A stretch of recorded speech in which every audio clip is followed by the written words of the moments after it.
morning, everyone. Welcome to Sip&Awe, where God puts you on awesome. I'm your host, Brandon Windsor, and welcome to Wisdom Wednesday. Wisdom Wednesday is probably the best part of my week and my favorite part of the week because so much wisdom is going to be downloaded into your life today, and I hope it blesses you because this conversation truly blessed me. Today we have my buddy Jordan. But before we talk about Jordan, it is time for the sippy.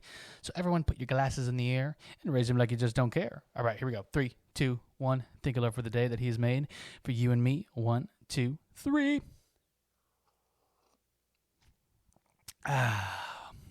Man, this episode really blessed me, and I know that it's going to bless you. We have my buddy Jordan, and I felt really comfortable with Jordan. I felt that I resonated with him, not because our stories are exactly the same, but he struggled as a child, and not that I struggled as a child, but I struggled a lot in my middle school and high school years, and I felt like I resonated with his story a little bit.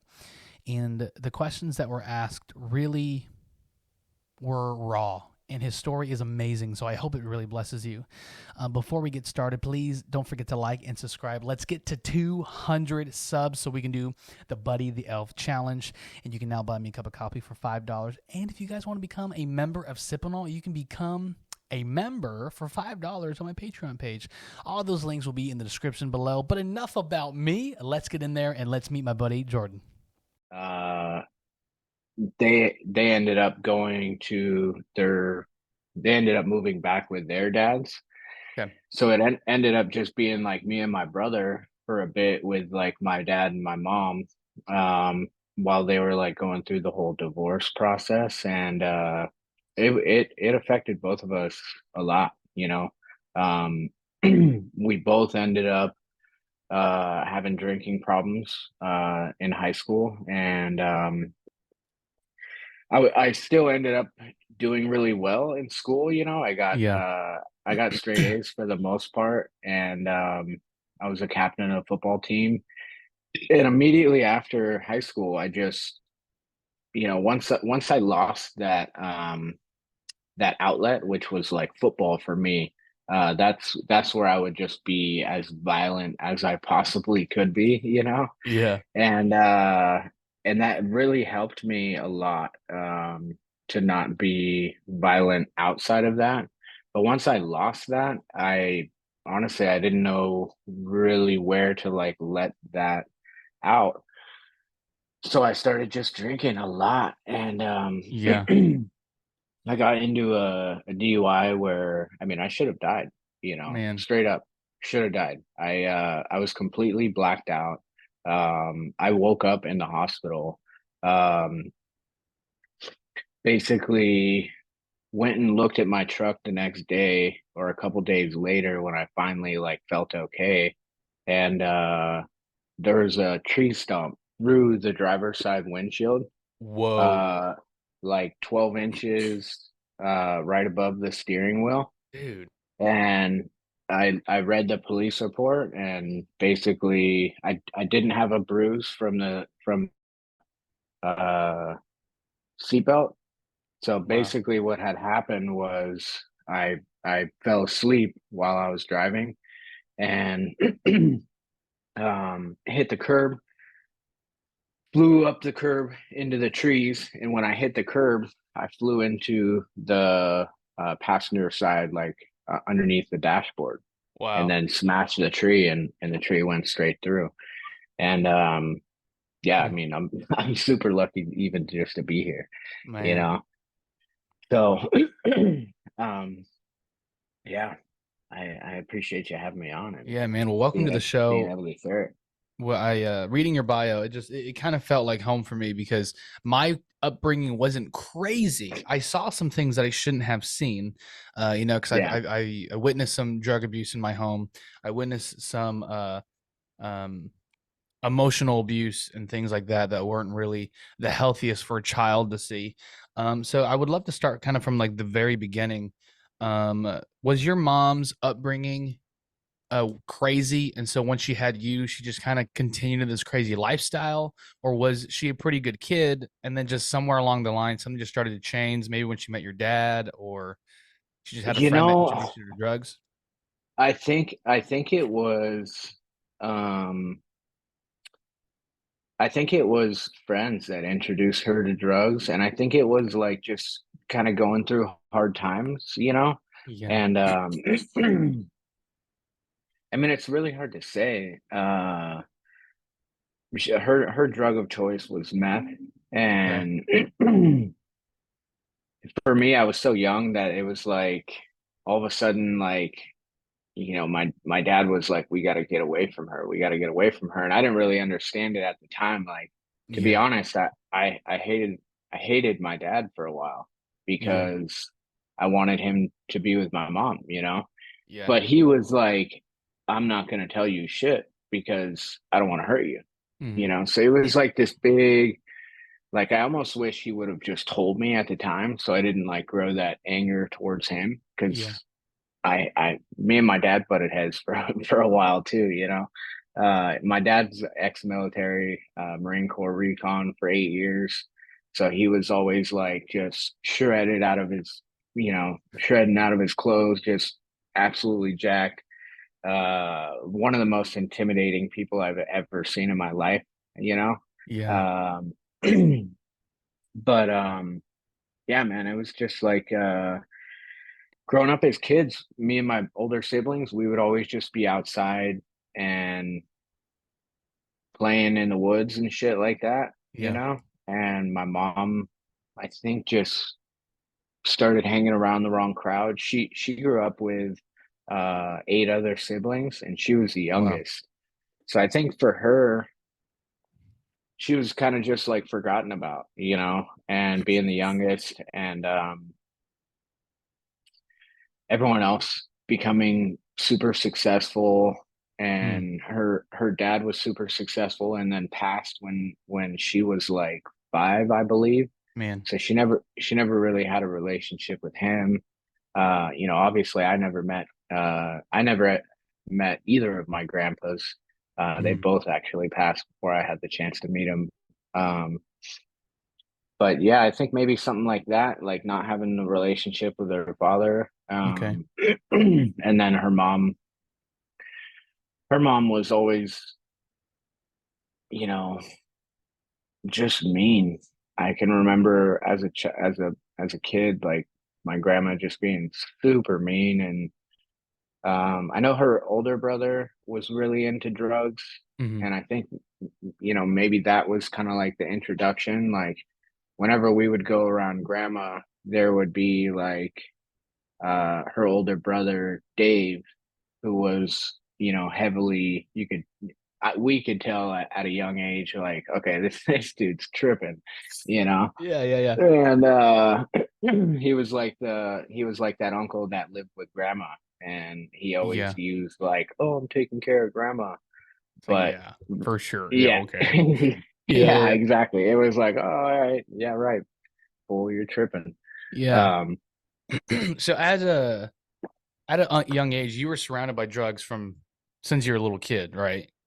yeah. So when you were a little kid, was it just kind of like you said with your uncle, you could tell that he was on something, or was it kind of like normal?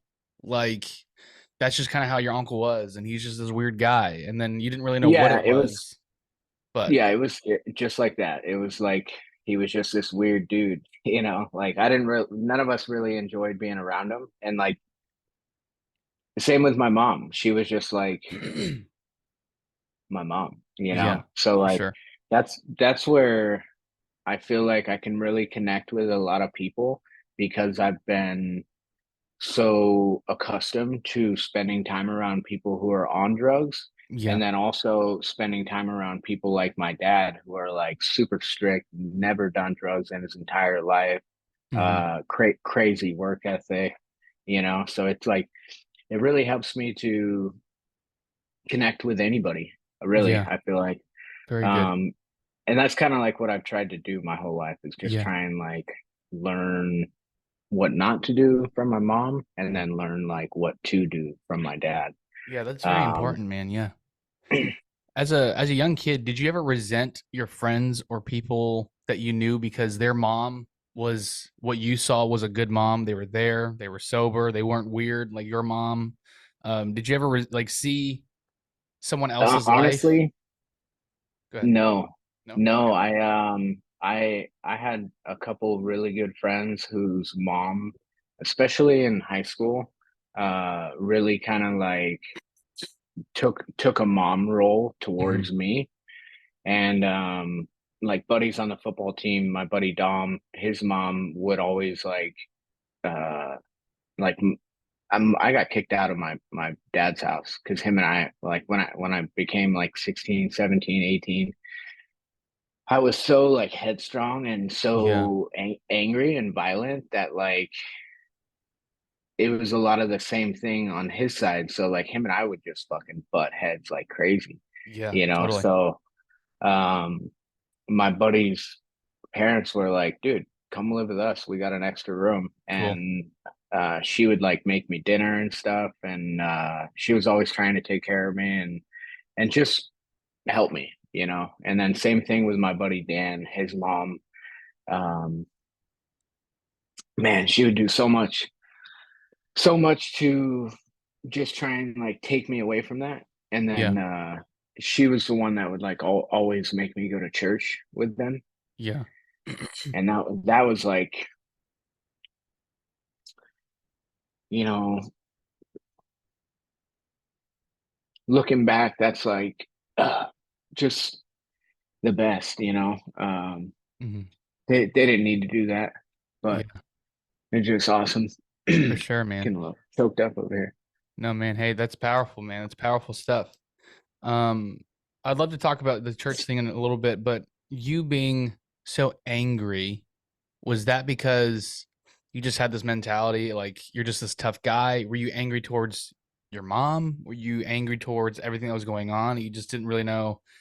Uh, I Go ahead. honestly, I think I always tried to put on this facade that I was like tougher than anything and like I could handle anything. And like you can see already, I'm already tearing up and whatnot. But so that's a facade, you know, like Yeah, yeah, yeah. the whole angry thing was a total facade. I always had this like big wall built up, Hmm. never wanted to like let anybody in. And I used anger and you know being rude when I was younger Hmm. uh to kind of push people away from that. And Hmm. like yeah, Yeah, it was all a facade, like yeah. And the anger being a facade, did you use alcohol to cope with your lifestyle? Did you use it to escape, or did you kind of just pick it up as a bad habit? Or totally an escape, totally an escape. I would almost black out every time I drank, to man, be honest. yeah. Yeah. And I would just do the most violent things. Like Hmm. my my thoughts and feelings would always surface while I'd be drinking. So Hmm. like one time I blacked out and I was like headbutting a street light until I was Whoa, bleeding head to dude, toe. my gosh. And just angry, you Yeah, know, like just a complete psychopath, angry, lost soul. And yeah, I'm so grateful that I realized, you know, that it's not worth it yeah. and that you can just face life instead. And when you just drop all the vices and actually face life and face, you know, the pain, the pain stops growing and Yeah. in turn you start growing. And Right. once you grow, you're able to stand on top of that pain and really be better than it, you know? But Totally. if you just sit there in your vices and try and escape life and not face it, that pain just continues to grow and grow and grow and stack up to where it feels like, oh man, I could never overcome that, you know? Hmm. But that's just not the case. Like no matter what, you can overcome anything. It's For just a sure. matter of having a clear mind to do so. Yeah. When did that So, click for you? Was it after the accident, or did you have a like a powerful moment with God, or you just kind of clicked in your mind? um, it definitely wasn't after after the accident. I Okay. wish it was. Uh, After the accident, I got sober for a year, and I had to do like all the DUI stuff. And Hmm. I was 20 at the time. They had put my name in the newspaper Wow. on the DUI accident because I was like a big time athlete in the town. So it was Dang, like man. kind of like totally ridiculed me, and Yeah. honestly, I deserved it. I Yeah. I that was one thing that helped me, was like I felt so shitty about the situation, Yeah. and that really kind of like raised my bottom to where I was like, damn, I hit rock bottom. Hmm. And a lot of people's rock bottom is way worse than that. Hmm. you know I never really got involved in drugs. Like, yeah, I smoked a lot of weed, but nothing else. Hmm. So I'm kind of grateful how the city and town kind of handled that. But Yeah. yeah, I got sober for a year, and then I was dating a girl at the time, and my birthday came around, and my birthday is New Year's Day, Oh, and cool. everyone wants to party on New Year's Day. So Yeah. she was like, let's go to this party. And she actually handed me a drink, and she was one of the people that was like, you need to stop drinking, you need to stop drinking. And I was like, all right. So I had stopped, and then And then she she handed you a handed me drink. she handed me a drink. And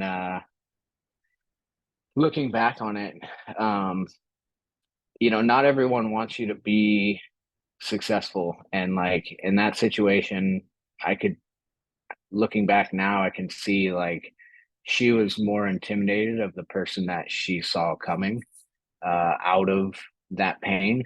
And she wanted me to go back to it. Wow. And I did. I started drinking again from there. I think it was like a slow progression back to where I was. Hmm. I started drinking like maybe once every 2 weeks, and then once a week, and then her and I broke up, and it was like a mutual breakup. Um, but after like 3, 4, 5 years, I was back to like every weekend drinking, Thursday, Friday, Saturday, Sunday, uh, having alcohol as soon as I get home from work and stuff Wow. like that. And sure enough, what happens when you do the same thing? You end up having the same exact results. So Hmm. I got another DUI. And at that point, what really snapped for me was because it was my second DUI in 10 years, they put shackles on me, and they took me to downtown LA and Wow. put me in like a big prison, the state prison. And it was just like, oh shit, like no way am I here right now, Yeah. And I had to like I tried to fight it as much as I could. Hmm. So like the court uh arraignment or whatever got delayed, got delayed, got delayed. And at that point I was trying to like prove like I'm better than this. So I had a lawyer.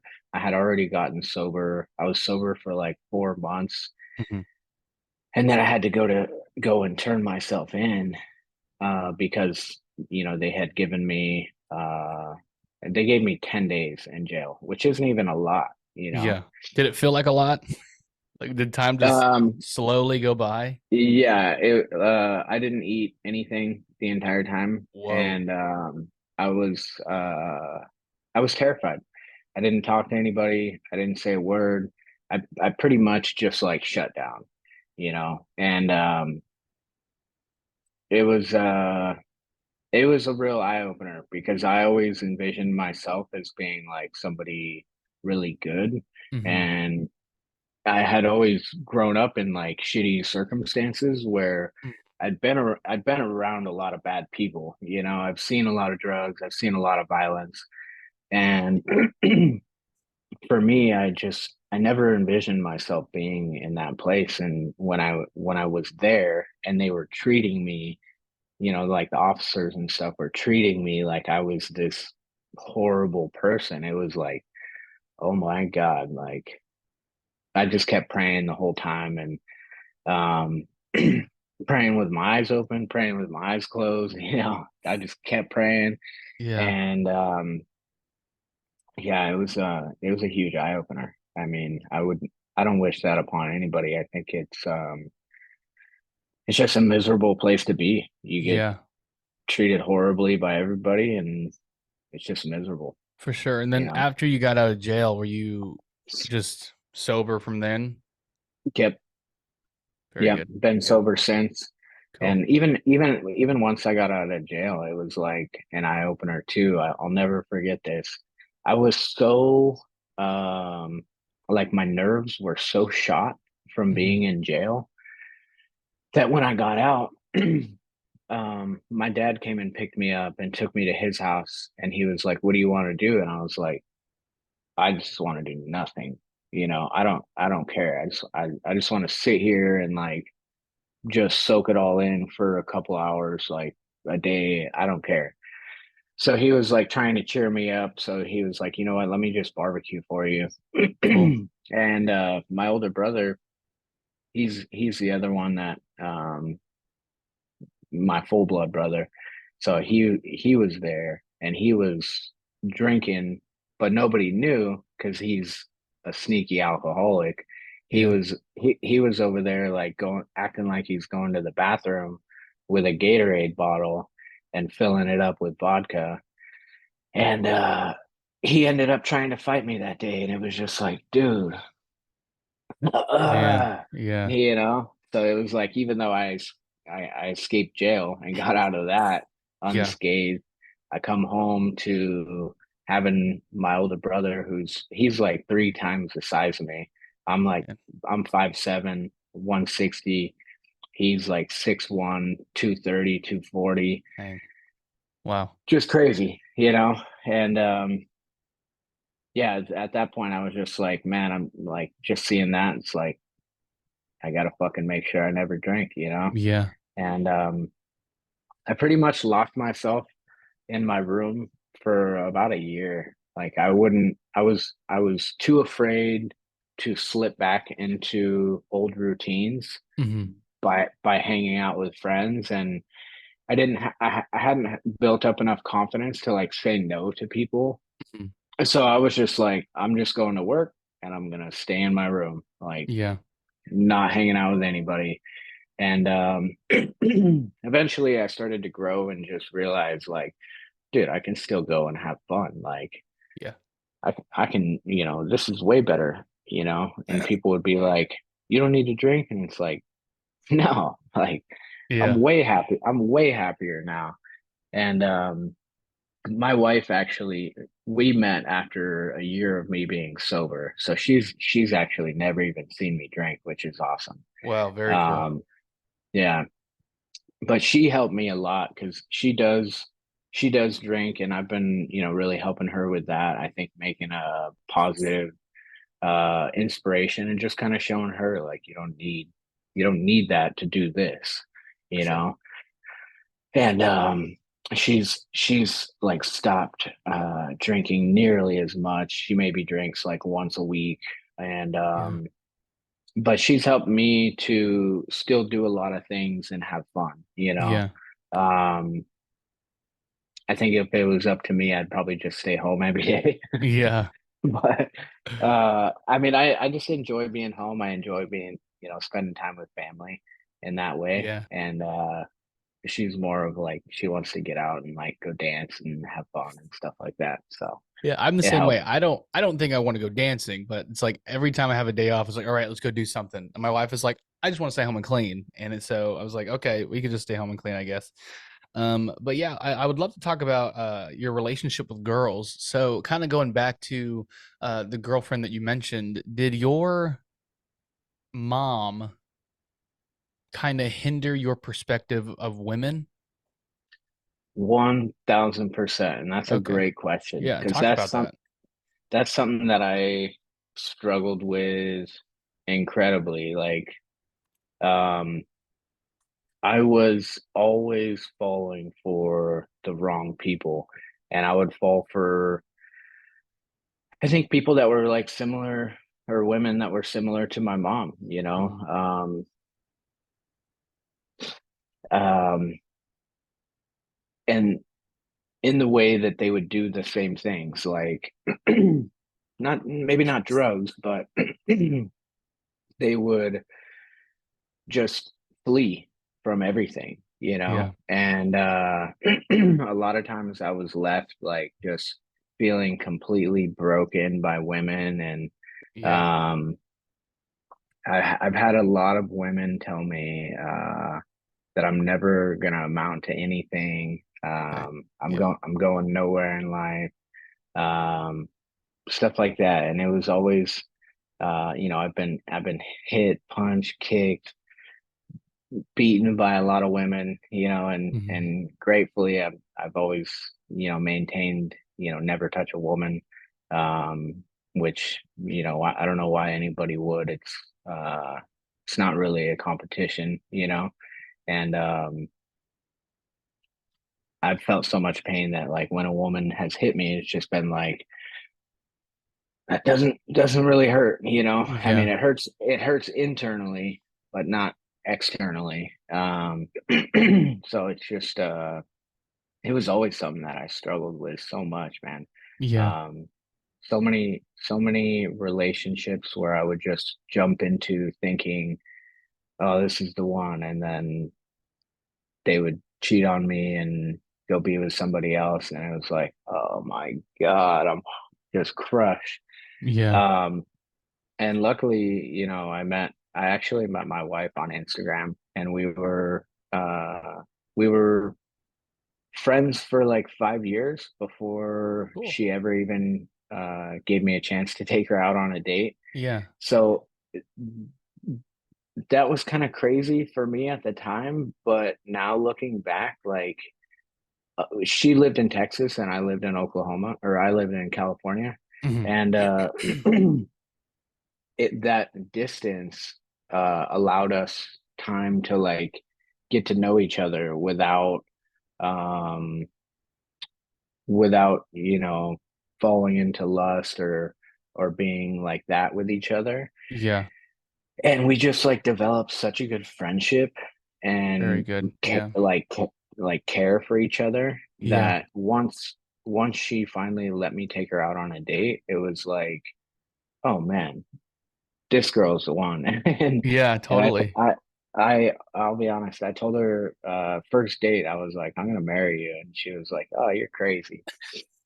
But sure enough, we got married and we got a little baby boy now. Oh He's man. 8 months old and just the cutest little baby. I That's mean, awesome, man. yeah. Yeah. So being with a woman who was not hitting you, not leaving you, what was that like? Was that just a shocker, or like were you kind of hesitant to go into the relationship at first because you just been so mistreated? Or did her being so far away kind of open the door for you to be a little bit more comfortable with her? I think staying the what you first said, I think it was really hard for me to fully give her everything, you know? Yeah. Like now I try and live like how I feel like a true man should is like give give your woman everything and do everything you possibly can for your woman Yeah. uh without um fear or needing anything in return, Hmm. you know. And me treating our relationship that way, I think has really shown her like this dude's not going anywhere, and like no matter what I do, he's going to continue to do great things for me. Yeah. And it's really helped her grow as well, you Yeah. know. Very cool. She started working out because she's seen me working out every day and like just never missing.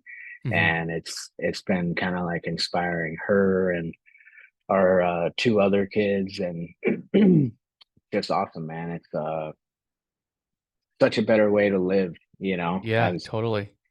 instead of like eye for an eye, like, oh, I did this for you, you got to do this. It's just like, Totally. just do everything you possibly can, do everything they ask, because for me, it gives me so much value. Like, Hmm. Um, I love when she asks me to do stuff, even if it's something that like I don't enjoy doing. It's like, oh, I gotta go pick the kids up at 10 o'clock from practice, 10 Yeah. p.m. after working all day and being up since 4 a.m. Yeah, I'll Yeah. go do that. That For sounds sure. great, Yeah. Yeah. And two, like the Bible's so clear about put others before yourself. And so, of course, there's times where things have to get done, and you know that if you don't get it done, it's going to bother your wife. And so, sometimes there's times where you don't want to do it, but doing that thing, even when she didn't ask you, I know is going to bless you. That's how my wife is. Is I know Yeah. the things that need to get done that will bless her, and honestly, I don't do them to bless her. I do them because it bothers me. Like if there's a ton of dishes, I need to see the kitchen clean, and so Yeah. and then in the end, it blesses her, which is really fun. Something that I noticed when I got married is whenever me and my wife would have conflict, the arguments that I saw as a child, the manipulation, the pushing of buttons, that would kind of arise in me. And I didn't know that was in there. It was kind of weird. Like it kind of freaked me out. I was like, I totally sound like my childhood right now. It's kind of freaky. Did you notice Oh that yeah. whenever you and your wife would have conflict, you would see your dad or see your mom come out and you were like, whoa, like this has got to Yeah. change. Yeah. What was that like, Yeah. dude? That's funny you say that. Yeah, I think before I started getting mentorship, I would see that a lot, Yeah. Like our relationship was great. But yeah, of course, in any relationship, you're gonna have arguments. And I'm glad Oh, yeah. you kind of mentioned that because like a lot of times how our arguments would go is exactly like you said. Like I would start to like feel internally like, dude, this is the exact thing that I like already came from, like Yeah. why are we having these same arguments that I Yeah. grew up listening to, Totally. you know? So instead of having that mentality about it, because um I feel like that started to like kind of bring anger, like when I would see it and then I would question it like that, I would Mhm. start to get kind of angry, like I don't want to do this anymore, Yeah.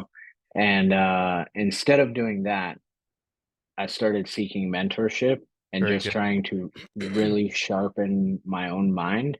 And by doing that, trying to stack wins every single day, all day long. And Yeah. then uh, when those questions come up from my wife, where I used to feel like my dad would kind of come out of me, Hmm. uh, it's completely different now. It's Yeah. like she'll ask me a question and I'm like, I'm able to answer or just do whatever she needs, Hmm. and being able to answer in a tone that's normal, I would say, instead of just allowing that passed out. Uh, it helps just completely Hmm. eliminate the whole conflict. And Yeah. then when things seem to be really pressing on her end where she may be struggling, Hmm. instead of just sitting and trying to like argue, I'm like, I'm gonna go for a run. I'm gonna go do burpees. I'll Yeah. be back. You know, Totally. like let me get into my like. I basically will go and try and get into like a flow state to Hmm. where blood's really pumping throughout my whole body and especially my mind. And then when I come back to the conversation, it's like my wife's tone of voice is completely changed and the whole argument is just Yeah. an easy conversation to where we can work through it quickly and it's like, oh man, I love you so much, like, Yeah. and it's been life changing for me big That's time. awesome, man. Yeah, this might sound really morbid, but I kind of when I started to see my past rise in my conflict, um I started to enjoy when conflict would arise because I started to train myself and approach the situation differently in the sense of like, okay, so rather than speaking to her like this, I'm going to speak with her in love. Or rather than saying this, I'm going to step out for a second, cool off, and then we'll come talk about it. And so Oh yeah. um, I like conflict because I'm training myself to be a different person in the midst of conflict, which is really, really cool. Oh Um, yeah.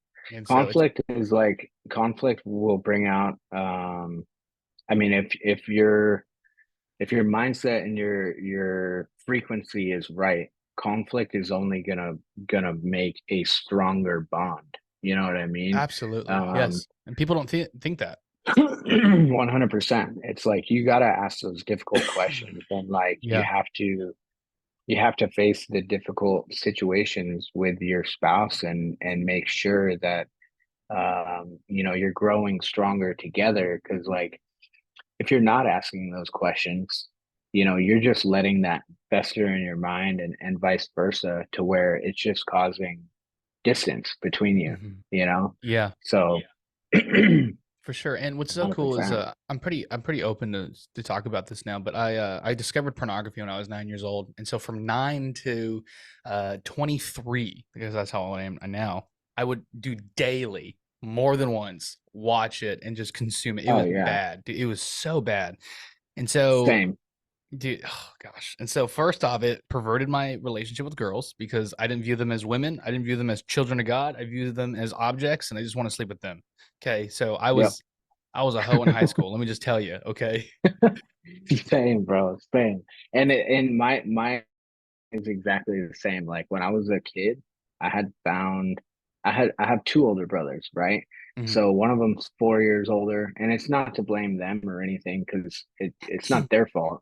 There was pornography left to where they could find it, and they showed it to me at like 8 or 9 years old. Yeah, So all growing up, I was the exact same way. Like I man. would, Yeah. you know, watch porn at least once a day, and it wasn't until, you know, even when I got married, I was still watching porn and stuff Mhm. like that.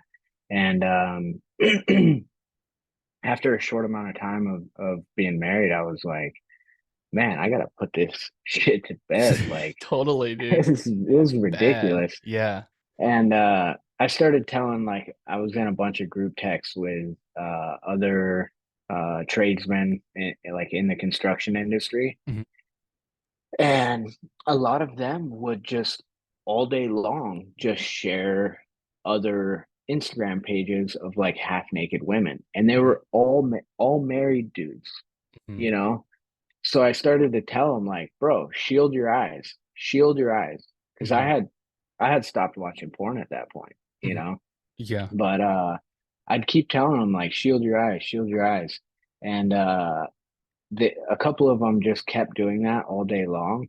So it got to a point to where I had to like remove myself from that group because it's like, you know, my relationship with my wife is the most important relationship that I have on this Mhm. earth, Yeah. and I want to make sure that like my eyes are not perverted by, you know, half naked women that are being Absolutely. pushed in front of me. Like I love looking at my wife. Like she's so beautiful. Um she's dead sexy, man. And Yeah. to look at her like she's not would be criminal, you For know? sure, And man. yeah. Yeah. And so it came to a place where I was married and it was still happening. And I was just I gotta tell my wife. And so I sat her down and we had one of the most difficult conversations we've had in our marriage. And it was like, hey, this is an issue and I want to change. And it hurt her. And the fact that like after the point she will sit me down. It's really cute when she does it because it's really out of the blue. She'll go like, hey, how's everything going? And I know exactly what she means. And I'm like, yeah, I'm doing great. She's like, no, no, no, Brandon. Like, how's it really going?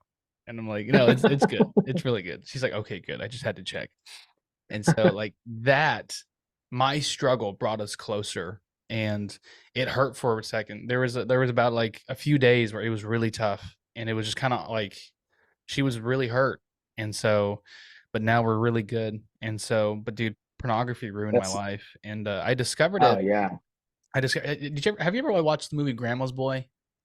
Oh yeah. I love that Yeah. movie. All right. I did love that movie when I was younger. Yeah, so I saw it as a kid, and there is a scene gosh, okay. So there's a scene in that movie that really caught my attention, when I was a little kid, and I'm like, "What is he doing?" And so, all these questions started to arise, and I'm just like, what is going on? And so I started to Google my questions, and lo and behold, videos started to pop up. And then I clicked on the videos, and as I was like, dude, I remember I was so shocked by what I was seeing. And I Oh remembered yeah. being 9 years old, and I knew that it was wrong. Like, I knew that if I were to get caught, this would be bad. Yeah. And dude, I never got caught, which is crazy. Like, from 9 to 23, never got caught. And I would do it in the craziest places, bro. School, work. It was, oh my gosh, everywhere. It was bad. Crazy. Yeah, Gosh. I was definitely similar, man. It's I really strongly feel like pornography is like the silent killer of most men. Yeah. Because they you don't realize like how much it affects you until you've completely removed it. And Yeah.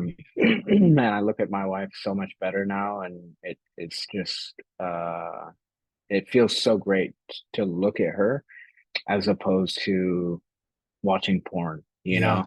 And like when you watch porn, it's like a split second of like feeling good, Hmm.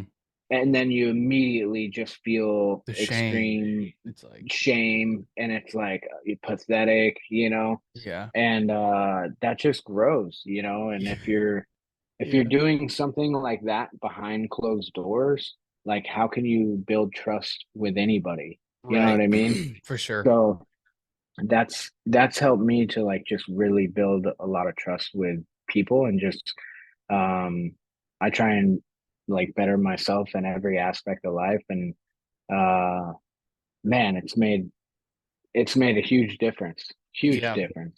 Totally. The last thing I'll say about pornography is I did a devotional, and the way the guy phrased this changed my perspective. This is really what opened up my eyes because I did Porn Free by John Bevere. I've read books, like Covenant Eyes. I did everything, and nothing was changing. Like, it was that bad. Oh wow. And I read this devotional, and this guy said, Jesus said, when you look upon a woman with lust, you've committed adultery with her in your heart. So what he's saying is, it is the same exact thing if you were to leave your wife in the living room, go to your bedroom, close the door, and sleep with that woman in your bed. And it's like, Oh yeah. whoa. And it's Oh, dude. you can see it in society too. Like now that you know I haven't watched porn for such a long time, like when I go to the gym, if a girl walks in front of me, I'm looking her eye to eye, Hmm. you know? And we know how society is. Most men are watching porn. So like the second that that decent looking girl walks into the gym wearing like spandex pants or anything like that, Sports bra, every yeah. guy, yeah, every guy in there is like freaking rubbernecking, like breaking their neck just to get a look at her. And it's like Yeah. women deserve to be comfortable in what they wear, Hmm. you know, without men. I fucking the crap out of them. Excuse my language, but No, you're good. you know what I mean? Like, uh, Yeah. it's got to be like we should be respecting women to where they can feel comfortable doing the same things that we're doing, without, you know, it's like men are like crows. Hmm. They're like crows, dude. The second a piece of meat, you know, they look at women like they're a piece of meat. The Yeah. second a piece of meat walks into the gym, they're like, ah, ah, ah, just like stalking them. And it's, I mean, when you're somebody like me who's not, you know, involving yourself in those things, I stand back and I'm just like, oh my God, look at these guys, you know, Yeah. and guys have to realize like that's how the woman is looking at you, Hmm. is like you're like you're just a crow, like you mean nothing to her. Yeah. And if you like, you got to better yourself. Like all men should better themselves and start treating women the proper way. And Absolutely. just best quickest way to do that, Yeah, remove man. the porn, remove Yeah. the porn. Shield your Amen. eyes. Just remove it. As we Yeah. close this episode, I want to touch on this really quick. During Yeah. your upbringing, you talked about how your friends brought you in and you would go to church. During that season, were you mad at God for the things that were happening in your life, especially with your mom? No, I've always felt like even my mom was super religious. My mom used to always make me pray when I would be laying down for bed every night. So I always felt closer to my mom when I would pray and go to Wow. church, Yeah, you know, man. even though the distance would be greater. Um and even like nowadays, like I hadn't talked to my mom in um 15, 16 years, and I started to feel like God was talking to me and telling me like you need to talk to your mom. And Hmm. then um I started to feel like I didn't need technology to talk to my mom. And I know this may sound crazy, but I started to feel like I could hear my mom.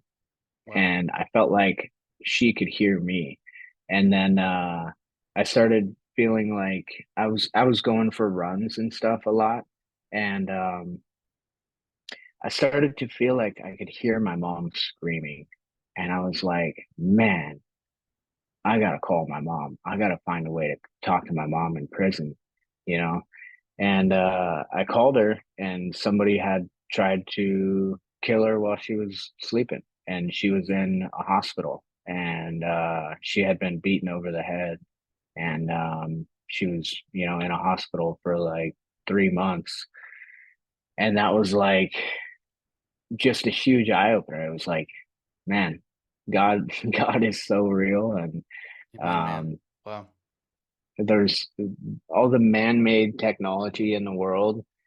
All the man-made objects are man-made, Yeah, and we don't need any material man-made things to have a connection with God, or absolutely. um so that was one Yeah. thing that really hit home for me. Dude, that is so cool because God can move on so many levels. Even you can know that something is wrong with someone because the Lord told you.